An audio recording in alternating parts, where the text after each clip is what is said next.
Wild Card weekend begins tomorrow. It ends on Monday night, and the overwhelming story in America that goes well beyond football, of course.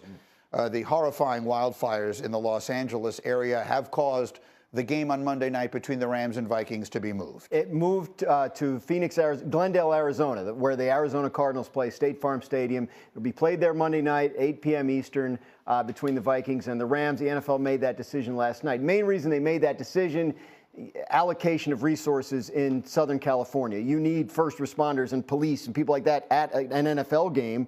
And at this point, that would be a waste of time of those people. They need to be somewhere else. So the NFL made the decision to move the game.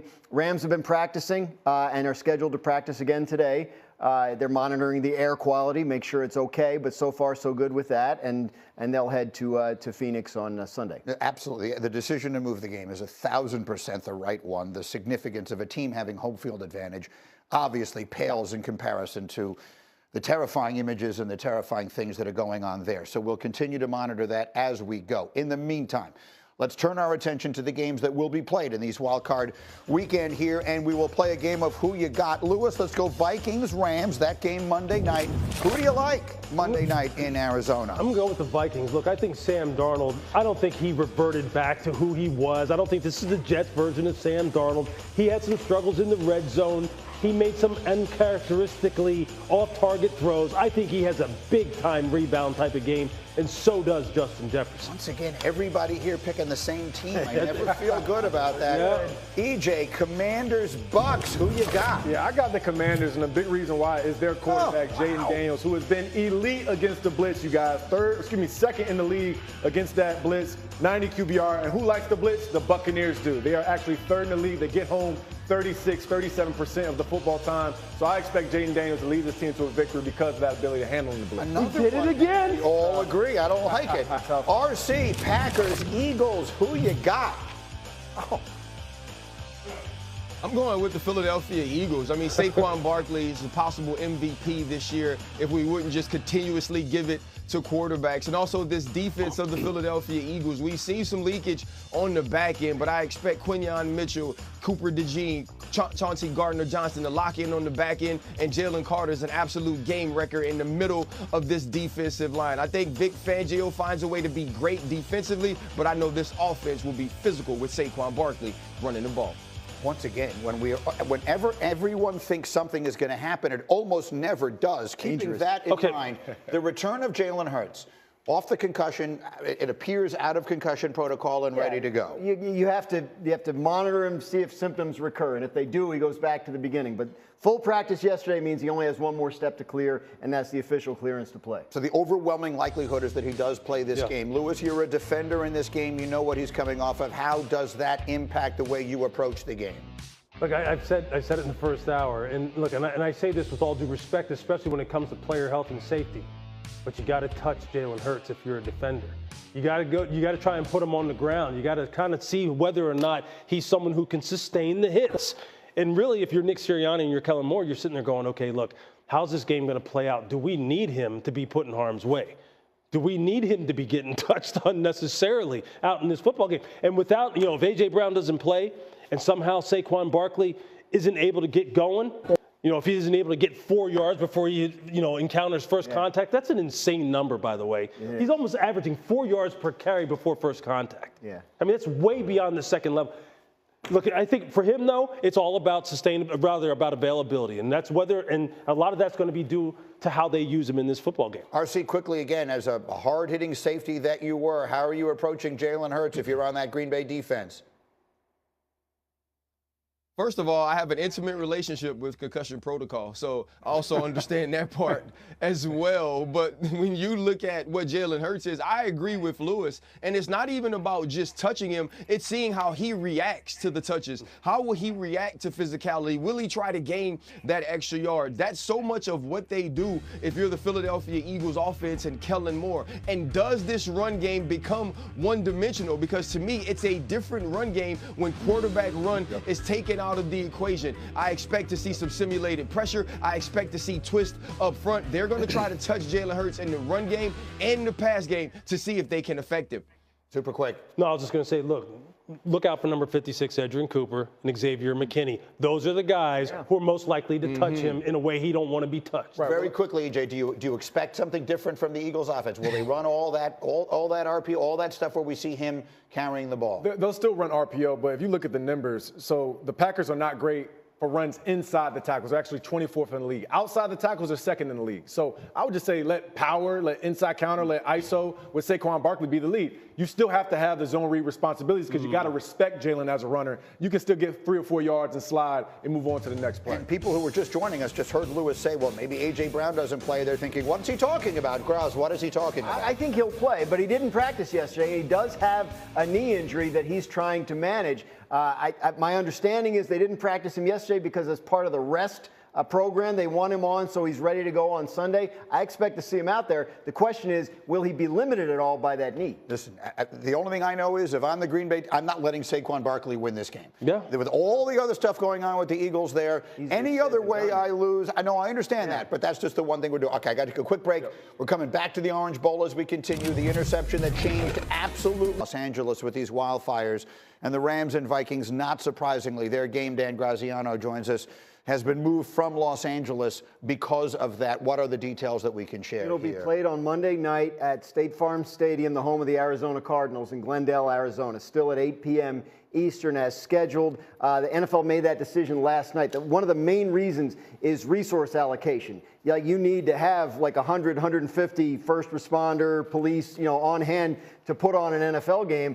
And in Los Angeles right now, those folks all need to be somewhere else. And so that's one of the main reasons they decided to move it. In the meantime, the Rams, you see here, were able to practice yesterday at their facility.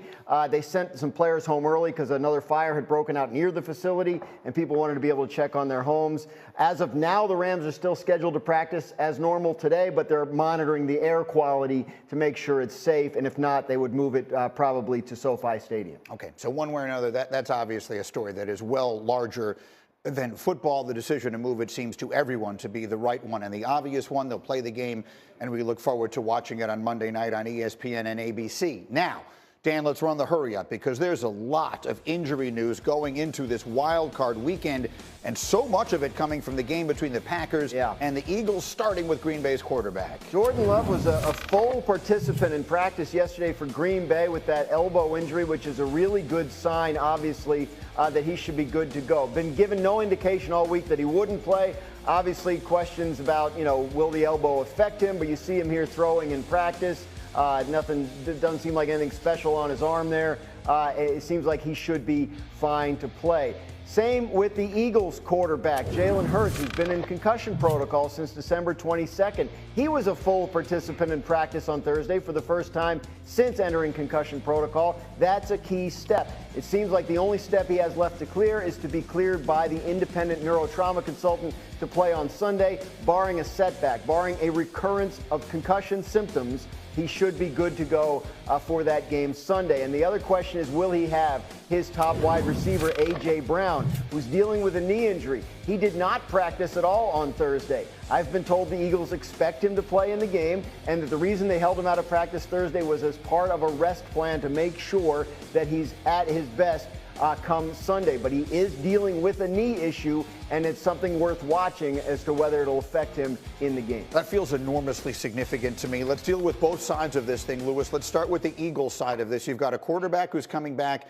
hasn't played in a long time. Will there be some rust? Will they call the game differently based upon him coming off the concussion? Now, all of a sudden, A.J. Brown has a knee. We assume he'll play, but who knows if he'll be at his best. Yeah.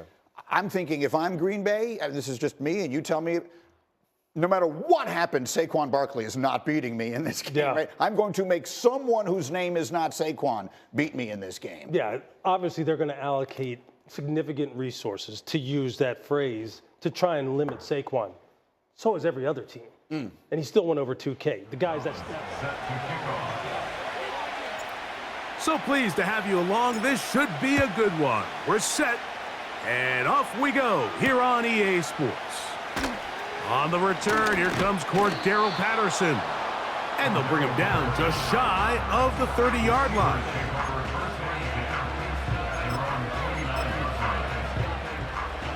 So they come to the line for first down and 10.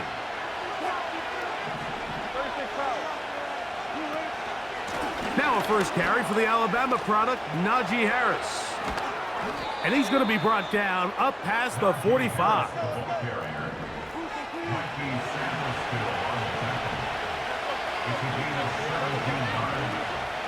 On first down, right back to Harris. And he'll get forward for a couple. It's second down.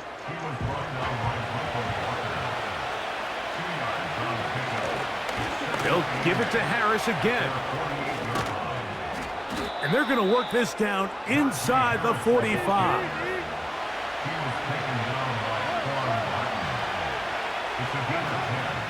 Another run here with Harris. And he'll work forward for about 3. It's second down.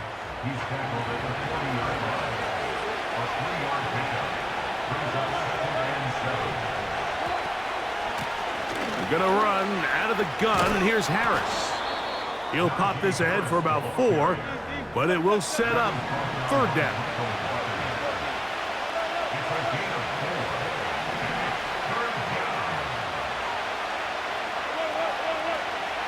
Out of the gun, here's Russ. That is caught! And he will get into the end zone. Calvin Austin. Touchdown, Steelers. Chris Boswell on for the point after. It's up and good. And the Steelers will take a 7-0 lead. Boswell now following the touchdown. Back out to kick this one off. This kick is fielded in the end zone, but no move to bring it out. It's touchback, and that ball will come out to the 30-yard line.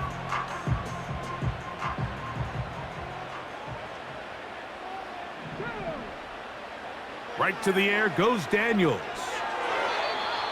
They try to set up the screen, but this one doomed from the start. It's incomplete. They'll try again here, 2nd and 10.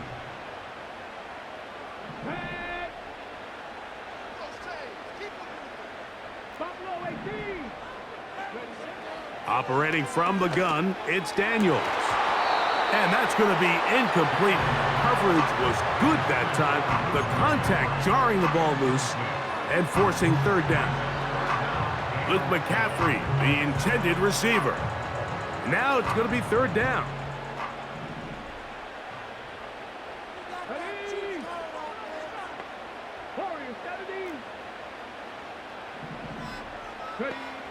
From the shotgun on third down, Daniels. 15-yard pickup there. First down, Washington. And this is what you can do when you have one of the best receivers in the game. You understand that even if the coverage is not perfect for the play call, sometimes it's just as simple as my guy is better than your guy, and we're going to just keep giving him a chance. Off he goes.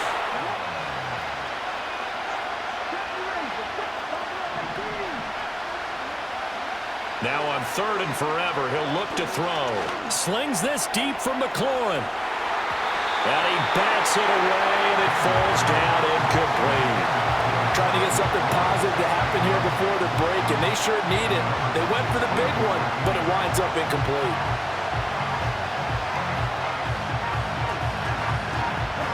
And likely time for one final play here in the half, so they will go for it on 4th down.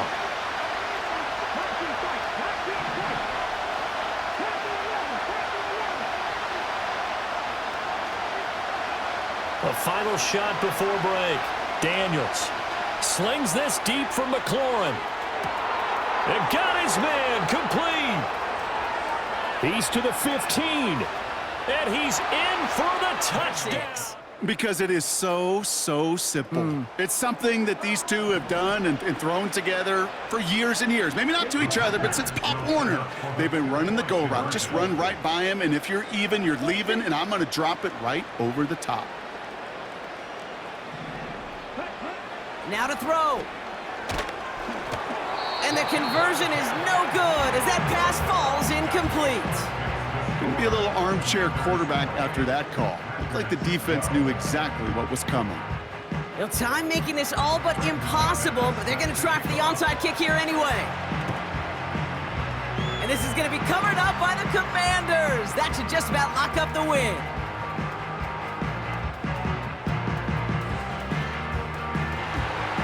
And Washington finishes the return to the end zone. Touchdown! The Commanders picked up the fumble and ran it home. He gets it to go, and the Commanders will move out to a 14-7 lead.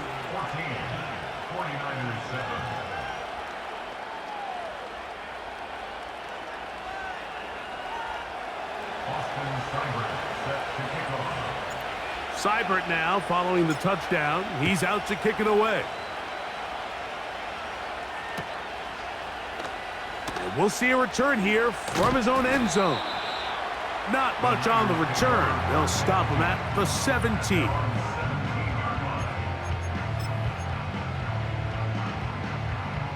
Boy, some bulk in the formation on that right side here for 1st and 10.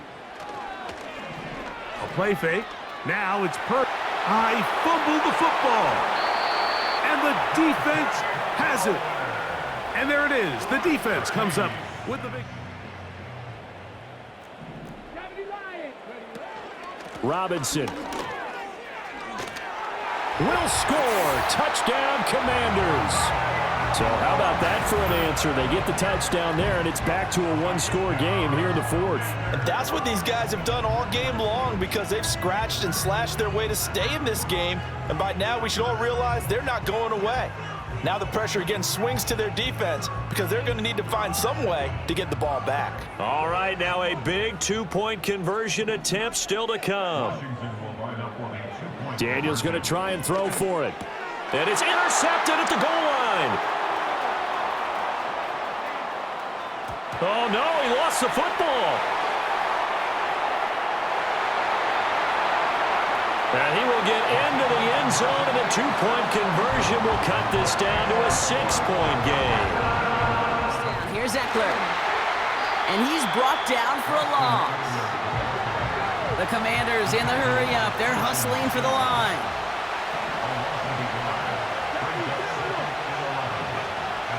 To throw. That's complete. Here's Brown.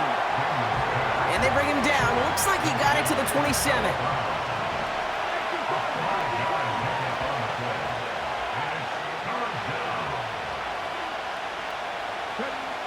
Here he is to throw. Someone got a piece of that downfield throw, but it is caught anyway. And that's a Washington touchdown. So there's part one, Brock. They get the touchdown that they desperately needed. Now, you'd imagine, comes a try for 2. Yeah, and this might be just as tough as to go get that touchdown they just did, because, well, they work on two-point conversions, but they're difficult.